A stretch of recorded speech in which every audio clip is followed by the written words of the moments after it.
Trust structure. Mutual fund एक trust के रूप में स्थापित किया जाता है जो इंडियन ट्रस्ट एक्ट 1882 के तहत होता है। इसके लिए सबसे पहले ट्रस्ट भी तैयार किया जाता है। मुख्य संस्थाएं। स्पॉन्सर, जो म्यूचुअल फंड की शुरुआत करता है यह एक व्यक्ति या संस्था हो सकता है जो एएमसी और ट्रस्टी की नियुक्ति करता है। ट्रस्टी ट्रस्ट के लाभार्थियों यानी निवेशकों के हितों की रक्षा करता है। यह देखता है कि म्यूचुअल फंड एएमसी द्वारा सही ढंग से संचालित हो रहा है या नहीं। म्यूचुअल फंड निवेशकों से पैसा लेकर निवेश करता है। यह एक ट्रस्ट होता है जो अलग अलग योजनाएं पेश करता है।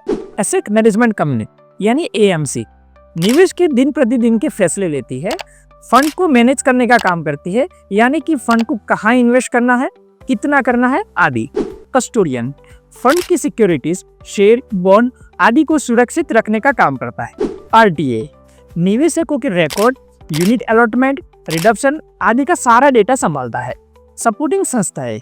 इन्वेस्टर जो म्यूचुअल फंड में पैसा लगाते हैं और बदले में यूनिट्स प्राप्त करते हैं। एजेंट और डिस्ट्रीब्यूटर जो म्यूचुअल फंड योजनाओं को जनता तक पहुंचाने का काम करते हैं। बैंकर्स पैसे की लेन देन यानी इन्वेस्टमेंट और रिडम्पशन संभालते हैं। फंड अकाउंटेंट्स म्यूचुअल फंड की अकाउंटिंग और एनएवी की गणना करते हैं। स्पॉन्सर ट्रस्ट बनाता है और ट्रस्टी नियुक्त करता है। ट्रस्टी एक एएमसी को नियुक्त करता है। एएमसी पूरे फंड का प्रबंधन करता है और कस्टोडियन, आरटीए, फंड अकाउंटेंट आदि को जोड़ता है। इन्वेस्टर के पैसे से म्यूचुअल फंड बनता है जो बाजार में निवेश करता है। निवेश से पहले योजना से जुड़े सभी दस्तावेज ध्यान से पढ़ें। म्यूचुअल फंड बाजार जोखिमों के अधीन है।